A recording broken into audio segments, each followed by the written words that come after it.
What's going on, guys? Alright, so I went to Goodwill today. I found a couple of games here.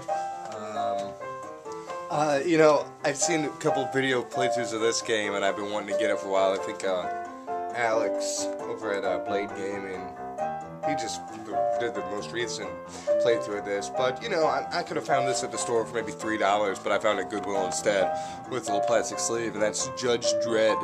This was made in 1995, actually, by Acclaim, and it was for the Super Nintendo, obviously.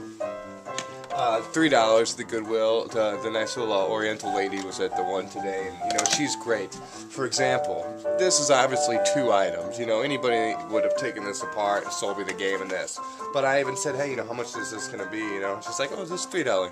So, you know, for 3 games, she charges me $9. So, I didn't have F-Zero, so I couldn't remember exactly if I had it or not. So I picked it up anyways. F-Zero was in the Game Genie already, so I myself didn't physically put this in there. I just grabbed it like this. I did put the plastic sleeve on the bottom. There was about 8 of these Super Nintendo games in the bottom of a bin. And I was, you know, I kept grabbing one. I'm like, come on, be an RPG, let's go. And everything was every one I grabbed was just a sports title. There was Terminator vs. RoboCop, but I really didn't want to spend $3 on that. And then Judge Dredd, I'll play Judge Dredd when I get another Super Nintendo. So we got the Game Genie too. Will I ever use that? Probably not. And then last but not least, I got a copy of just the Punch-Out, not with Mr. Dream, you know, not the Mike Tyson's, but I just got regular Punch-Out here. Yeah. And you know, let me double check here. Yeah, I do not have a copy of this game, so I do not have regular Punch-Out. So that's actually a game I can mark off the list there.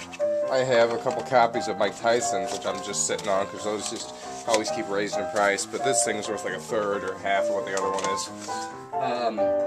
For the 5th time, I've passed up Bases Loaded 2 and 3.